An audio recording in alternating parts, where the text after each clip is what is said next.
Hi everyone, I'm Adam Godson and I lead recruiting technology here at Cielo, and that gives me a really great bird's eye view of the recruiting technology space and the opportunity to talk to leaders around the world about their challenges, their goals, their aspirations, and their experiments that they're doing with recruiting technology in 2019.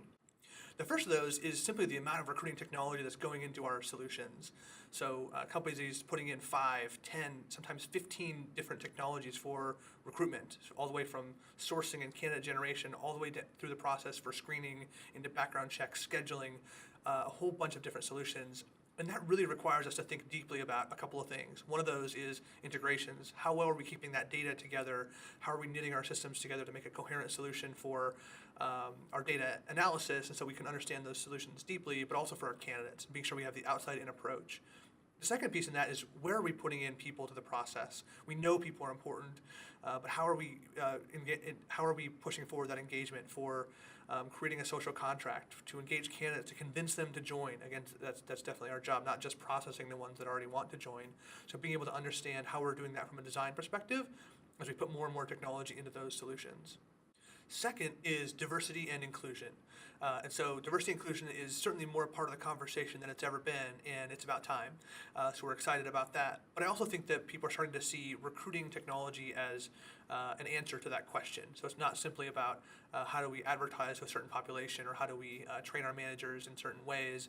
It's seeing technology as an answer. So whether that is understanding the way that we write job descriptions and write engagement emails impacts diversity and inclusion, all the way through anti-bias training that we can deliver to our recruiters, up through technology solutions around using redacted resumes or using sourcing tools that can search diverse sources. So a wide variety of tools that we can put in the toolkit to help us with diversity. Of course, nothing takes the place of the training of our managers and getting diversity deeply embedded in our organizations.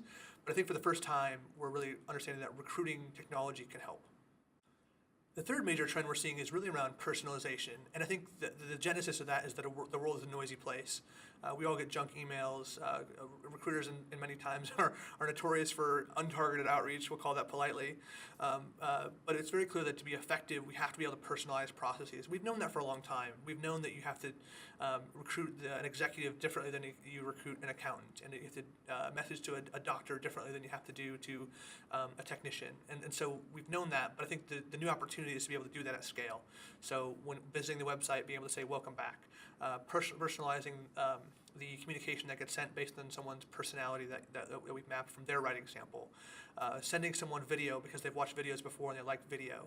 Sending someone email at night because we know that they open emails at night. Being able to understand what information they want and when they want it, so we can get them that content to achieve better results. And so it's clear that companies that are leading in this space are thinking about how can they better personalize to get better results in their process. So those are the three things that we're thinking about from our conversations. It's really about how do we manage our HR technology stack, how can we continue to use technology for diversity and inclusion, as well as how do we continue to personalize our processes. So I love my conversations in Q1. I look forward to seeing you next time and having a great conversation then as well.